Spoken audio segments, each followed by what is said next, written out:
In conversation with a chap a while back, the subject of belief, and in particular belief in the miracles of Jesus as recorded in Scripture, came up, proving a stumbling block to this fella.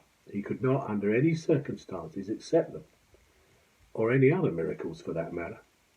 Like so many, he claimed science had proved they just could not have happened, and at best were merely stories to illustrate a point. But as far as this bloke was concerned, no more than fairy tales. He argued with some veracity that I was asking him to suspend belief. He cited the miracle that we'll be looking at this morning as case in point, the ridiculousness of it. So, to kick off this morning, let's examine this further. Remember why John wrote his gospel as we head in. What's his entire raison d'etre here? Let's go chapter 20, verse 31 again, to remind ourselves. But these things are written that you may believe that Jesus is the Messiah, the Son of God, and that believing you may have life in his name. Throughout the gospel, John is signposting and bringing evidence that Jesus is who he says he is. And leaving us with two choices: believe and be saved, reject and face the ultimate judgment. Now, Jesus' miracles are integral to this evidence. Not the whole hog, but a huge part. And John is not asking us to suspend belief at all, more to expand it beyond what can be understood, beyond the merely natural and physical, into supernatural and metaphysical. Now, a lot of folk get awfully bogged down here, and I think miss out big time, tending to disappear down a rabbit hole of concentrating too much on one side or the other. Yet again, John preempts this by stating very clearly that Jesus is both fully God and fully man, fully natural, fully physical, fully supernatural, and fully metaphysical. Incidentally, in case you're wondering what I'm rattling on about with the word metaphysical, it's derived from the Greek meta da physica, which means after or beyond things of nature. It refers to an idea or doctrine or reality outside of human sense perception. As such, it's concerned with explaining the features of reality that exist beyond the physical world and our immediate sense. Miracles seem, and I'm aware this is worthy of much deeper study, to fit into this category. A reality that exists beyond our understanding and the physical world we inhabit. Deep stuff, eh? Right then, back to my mate and his issues with miracles. For a short period this morning, we're going to look at some of the evidence. Always a good solid place to get stuck in. Remember last week, Rona brought to us testimonies of Jesus and who he says he is. He brought presenting us with witnesses, the witness of the Father, the witness of John the Baptist, of Scripture, finally, of miracles. Quick look at miracles then. First, the number of miracles Jesus performed was sufficient, or enough, for honest inquirers to believe in them. The four Gospels record Jesus performing about 35 separate miracles, or 38 depending on how you count them. Most of the miracles that Jesus performed are recorded in more than one Gospel. Two of his miracles, the feeding of the 5,000, which we look at later, and the resurrection, are found in all four Gospels. In addition, each Gospel writer says that Jesus performed many, many more miracles than they recorded. Why would you not record them? Simply because there were too many to write down? I don't know. The vast number of miracles in which Jesus performed demonstrates that they were a regular part of his ministry. The miracles of Jesus were also of sufficient variety to show that he had miraculous power. Of the specific miracles recorded in the four Gospels, we find that 17 were bodily cures, 6 were healing of demonic possession. 9 were miracles of nature. And then there were 3 occasions when he raised someone from the dead. Of the 17 specific healing miracles, there's a variety of different illnesses that Jesus healed, including leprosy, paralysis, fever, shriveled limbs, an amputated ear, blindness, deafness, muteness or dumb, and blood hemorrhaging. Jesus also had authority over life and death. The Bible records 3 specific cases of Jesus resurrecting someone from the dead. Jairus' daughter, who just died, the widow of Nain's son, who was just in the coffin, and Lazarus, who'd been dead and in the tomb for 4 days. Jesus showed his control over the 3 stages of death: those who just died, those who were going to be buried, and those already in the tomb. As the Son of God, he exercised his authority over all realms. The Gospel of Matthew, in 8th and 9th chapters, relates many different areas over which Jesus demonstrated his authority. The point of recording these various miracles is to show that Jesus is the Lord of every realm imaginable. Healing incurable diseases, healing from a distance. He had the ability to heal someone without even being there. As a centurion approached Jesus on behalf of his paralysed servants, the centurion's faith was such that he believed his servant would be healed if Jesus just gave the word. There was no need for his actual presence.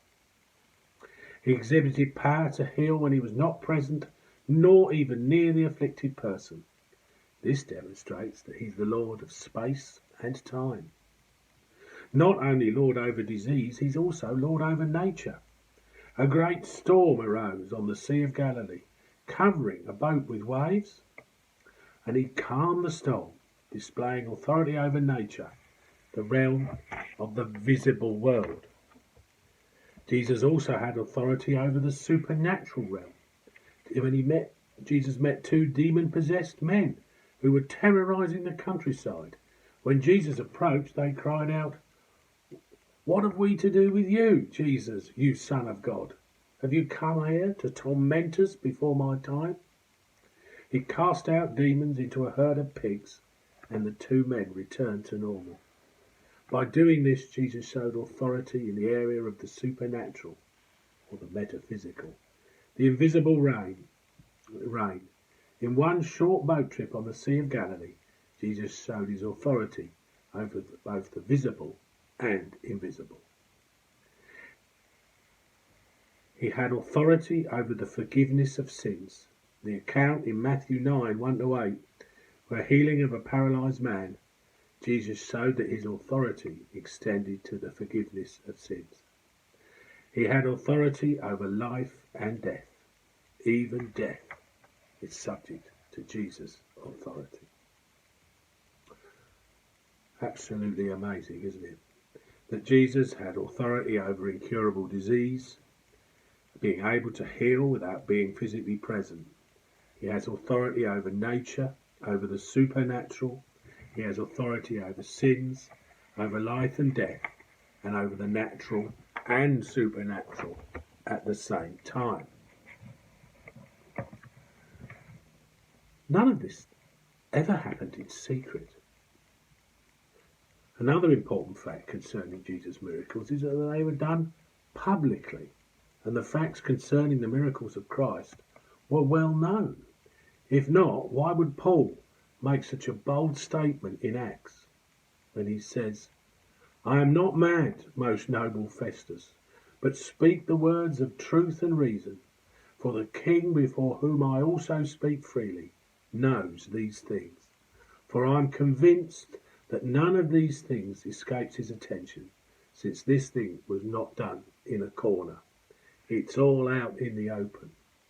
When Jesus rose on Easter Sunday, he walked unrecognised with his 2 disciples on the road to Emmaus. When Jesus asked them, "What are you talking about?" he received the following response.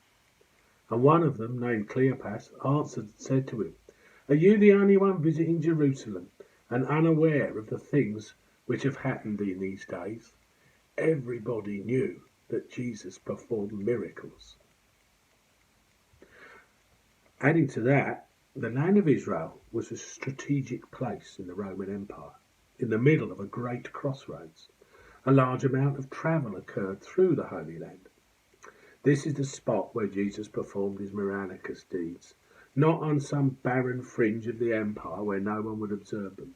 He performed his miracles where the maximum number of people could see for themselves that they were genuine. They were performed before large crowds, as we will see later on, and they never occurred in one special place. He had the ability to perform miracles with him wherever he went, whether it was by the Sea of Galilee, in Jerusalem, Jericho. The miracle power went with him. There was no staging area where Jesus brought those who needed healing. Consequently, there's no way in which his followers could control any event or outcome. Added to no special place, there was no special time of day, morning, noon and night, and all seasons of the year. They weren't just restricted to Jews, they were performed before Gentiles. They were done without any props, and they were done with restraint. Whenever Jesus performed a miracle, it was always done for a specific purpose, for two basic reasons. As a sign, as we know, to testify of God's existence and power, and to meet specific need. They were never performed as a sideshow or to attract attention. For instance, when he was being tempted by the devil, he refused to use his miraculous powers to show off. The devil wanted him to throw himself down from the pinnacle of the temple and let the angels miraculously save him. But Jesus just didn't stoop to that sort of supernatural sideshow. He done beneficial miracles, and they were not done for his own advantage. They met real needs, and they were done with great ease, performed without ceremony or ostentatious behaviour, with great ease and care and compassion. And they were recorded by eyewitnesses. Reaction to Jesus' miracles is, well, exactly what you'd expect. Those who witnessed them were not gullible. It must be recognised that people living at that time of Jesus were as sceptical as you and me, and one need only look at the responses by the people to see that that was the case. They'd never seen this sort of thing before. Jesus' miracles were never denied. No one could deny them. Religious rulers who were enemies of Jesus sought to discredit him, yes, but they didn't deny them. They attributed them to the power of the devil. Everyone was aware of his miracles, as we've said earlier. They were an essential part of Jesus' ministry, not an afterthought, not a sideshow, but an essential part. Just going to do a quick summary then. We can say the following about these miracles. There was a sufficient number of them. They were of a vast variety. They covered all areas of authority, and they were done publicly in strategic locations before large crowds, and there was no special place where they occurred or special time.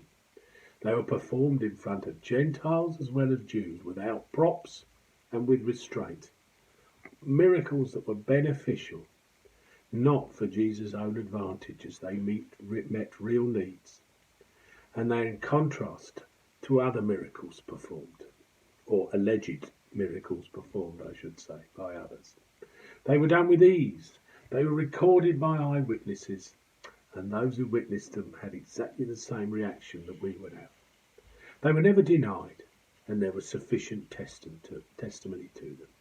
I think we can conclude then that Jesus' miracles were an essential part of his ministry and were true and really happened. Now, to the matter in hand. The feeding of the 5,000, well, actually many more, as John only records the men. Chuck in the women and children, and you're probably looking at a crowd of 10,000 or more. That's a lot of people. As I mentioned earlier, all four of the Gospel writers bring their own perspective to the story, each one emphasising different aspects, but with the same overall narrative. It's worth studying the whole lot and comparing to get the full picture. It appears in Matthew chapter 14, Mark in chapter 6, and chapter 9 of Luke. Also, I'd recommend reading round each one to provide insight into what precedes and what follows each account.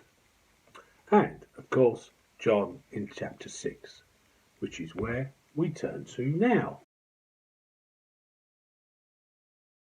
Get my big Bible out. Are you listening? So, John chapter 6, and I'm starting at verse 1 and going through to, I think it's verse 15. Sometime after this, Jesus crossed to the far shore of the Sea of Galilee, and a great crowd of people followed him, because they saw the signs he'd been performing by healing those who were ill. Then Jesus went up on a mountainside and sat down with his disciples. The Jewish Passover festival was near. I've just got to move my Bible a bit so I can see better. There we go. When Jesus looked up and saw a great crowd coming towards him, he said to Philip, "Where shall we buy bread for these people?" He asked this only to test him, for he already had in mind what he was going to do. Philip answered him, "It would take more than half a year's wages to buy enough bread for each one to have a bite." Another of his disciples, Andrew, Simon Peter's brother, spoke up. "Here's a boy with 5 small barley loaves and 2 small fish, but how far will that go amongst so many?" Jesus said, "Make the people sit down." There was plenty of grass in that place, and they sat down. About 5,000 men were there. Jesus took the loaves, gave thanks, and distributed to those who were seated as much as they wanted. He did the same with the fish. When they'd all had enough to eat, he said to his disciples, "Gather the pieces that are left over. Let nothing be wasted." So they gathered them and filled 12 baskets with the pieces of the 5 barley loaves left over by those who'd eaten. After the people saw the signs performed, they began to say, "Surely this is the prophet who is come into the world." Now Jesus, knowing that they intended to come and make him king by force, withdrew again to a mountain by himself. Well, what had drawn this huge crowd? Verse 2 tells us why. Because they saw the signs he'd performed by healing those who were ill. Jesus certainly knew how to pull a crowd. Word of him must have spread like wildfire. People had dropped what they were doing and headed after, told their mates, brought the family along. Well, as with any large crowd, I would expect hawkers and tradesmen and sellers to tag along too, promoting their wares, snacks, drinks, etc. Maybe some of the family partners had even packed a picnic. But by the time we get to the edge of this mountainside, where Jesus sat down with his disciples, any such earlier provision had long gone. The traders sold out, the picnics eaten, the snacks scoffed. Many, no doubt, had been so enthralled by Jesus that they made no prior arrangements at all. Swept along by the excitement of the crowd, overawed by what they were seeing, captivated in the moment. Things, though, were changing. It was getting late. We're out in the middle of nowhere. Evening's coming. It'll be dark soon. The people are hungry and beginning to get restless. As usual, Jesus knew exactly what he was doing. And he threw poor old Philip a bit of a curveball. Verses 5 and 6. To test him? Odd turn of phrase to use that. Jesus is asking Philip, and by extension the rest of the disciples, how they propose to solve the problem of this extremely large and hungry crowd in order to both test them and therefore grow their faith. Unlike the devil, who will use tests and challenges to entangle and trap in sin, Jesus tests us to grow us, to strengthen us. What Jesus wants to see and hear is where they're going to turn in times of hardship, to him or to ourselves. Well, the disciples offer three possible solutions. First one, and this is so common, ignore the problem by sending the people away. That sort of get rid of it, but it's hardly satisfactory, just moves it somewhere else or onto someone else. Mark 6:36 tells us that some of the disciples said, send them into the local towns and villages. Go on, tell them to go. Another one, and this is all too common, throw money at it, as Philip somewhat sarcastically puts it in verse 7. Or in the case of Andrew, making an attempt to work and solve it, however inadequately as it appears at face value in verse 8, and a bit of a token gesture. Seem to be doing something, but without any real belief it'll actually do any good or work. Well, in all the above, we can clearly see the hopelessness of the situation from any sort of resolution in human terms. Thousands of hungry people and a complete lack of resources to deal with it. But Jesus does not totally dismiss or contradict any of these, but comes at it from a fundamentally different angle. Each of the disciples start by focusing on human efforts, whereas Jesus' resolution is to begin with a humble appeal to Father God, verse 11. He does not dismiss even this paltry offering as anything other than more than sufficient. No, instead, he gives thanks for it. Amazing. Now, I'm fascinated by the boy with the bread and the fish. All we know from the narrative, the dialogue, the narrative, the text is that a boy comes forward with 5 small barley rolls and a couple of dried fish. Cheap packed lunch, probably given him by his mum. Now, barley bread was traditionally eaten by the poorer people, being of a lower quality and cheaper than wheat, and the loaves themselves were probably no bigger than these sort of little finger rolls. Let's face it, dried fish too is a bit at the budget end of. It's not an M&S fancy sandwich. Yet this lad showed immense faith, I think, in bringing them forward to Jesus. Immense faith in being prepared to give to Jesus what little he had.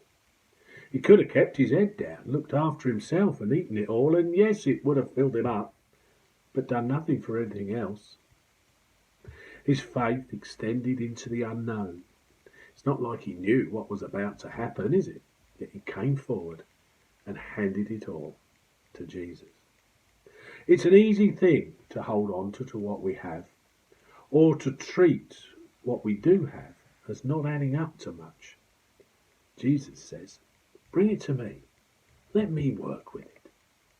Mike, in his Easter message, mentioned the word vocation in terms of being part of something that's bigger than yourself. I think this term is encapsulated brilliantly in the attitude of this boy. He'd been hearing Jesus talk, seeing the healings and miracles, and this drew him in. He'd brought what he had to Jesus, and this made both him and his offering so much more than himself. When we give both of ourselves in terms of resources and ourselves in entirety to Jesus, we become part of something bigger than ourselves. It appeared in the greater scheme of things that this boy's offering was futile. As Andrew says in verse 9, how far will this go amongst so many? What possible difference can my little bit make? What if even the little bit you have got you think is worthless, dirty, of no value?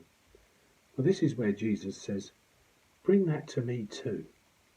The dirty secrets we all have hidden, the stuff in our lives that causes pain, anger, hurt, guilt. It's okay, says Jesus. I'll take it all upon myself. Here at the cross, that's the deal. You bring your worst and throw it all at me. Now that really is a miracle. And you know what he'll do first? Verse 11. He will give thanks to his Father God. In the words of an old song, he took all my guilt and shame when he died and rose again. Now, I've been spending some time recently with a chap who's been very hurt by life. He's in real pain. Life has thrown everything at him, and he's pretty much at rock bottom. What's not helped is what I call, and we do see it a bit too often, well-meaning people, often Christians, offering him platitudes without any tangible action underpinning it. Andrew the disciple struck me in his actions here. He brought the boy with the fishes and the bread to Jesus, despite his own doubts and lack of belief as well. And there's a big lesson here for us, is that you don't have to have it all nailed down and understood in your own mind and heart to bring others to Jesus. It's okay to be imperfect. It's okay to have many a conflict, many a doubt, as the hymn goes. It's okay to be weak and frail, and it's okay to have doubts. When we offer all that we are to him, when we introduce others to him in obedience, even when we have doubts ourselves, Jesus accepts it all. Right, back to the miracle. We're nearly there. What stands out next, for me, and I'll share it with you now, is the oh so very public nature of it all. In many respects, it's easier to believe in miracles done discreetly, or where we don't see, rubbing a bit of mud on a bloke's eyes to restore his sight, healing a paralytic man or a woman of bleeding. Yet this miracle is witnessed by so many people, and that many others are also involved in it too. Firstly, Jesus prepared the stage by getting everyone to sit down in groups. No free-for-all scramble here, where the strongest and most pushy get in first. Remember, there were loads of women and children knocking about. This speaks to me of God's provision being for all. The strong, the weak, the young, the old, men, women, children, everybody, all. Next, after giving thanks as mentioned in Matthew 14:19, he handed the broken bread to the disciples to distribute. Maybe even to individuals then in the groups to break and share with those around him too. Now, how exciting is that? To be part of a miracle as it happens right before your very eyes. What did it look like to hold one small piece of bread, and as you break it, does it keep coming? Does it become two? Is it like a splitting of cells? Did it suddenly sort of miraculously appear of enough for everybody? But I think very much what Jesus is saying is as he gave it away, more appeared. The more Jesus gives of himself, the more we give of ourselves, the more appears, you see? And it kept on going until everyone had had their fill and there was leftovers for laters. Jesus exclaimed, "Let nothing be wasted." There are so many metaphors going on here, and please take this week to investigate them and see what they tell us today and how you can put them into practice. Well, it certainly left a big impression on everyone who'd heard, that's for sure. Verse 14 tells us that the crowd exclaimed, "Surely this is the prophet who has come into the world." Yet then we get to 15 and the warning. You see, Jesus saw right through the hearts of the crowd. They wanted Jesus, yes, but on their own terms. In this crowd, same as today, there are many different agendas, many different viewpoints. Jesus knew that today they want him, because he dealt with a material need on that particular day. Tomorrow they will be hungry again. Then what? He knows just how fickle we can be. He knows that so many will follow on their own terms when all is going well, when we're well fed and looked after, but how quickly we can fall away when the food stops coming, when the road is tough and the difficulties come at us. Later on in this chapter, as we shall learn in the coming weeks, he addresses the real issue. It's not our stomachs, or our bank balance, or our health, or our wealth, or career, or anything else that can truly satisfy with any longevity. And while God knows what we need in that area too and will provide, it's our hearts that need bread from heaven. Eternal, everlasting bread that comes from one source and one source only.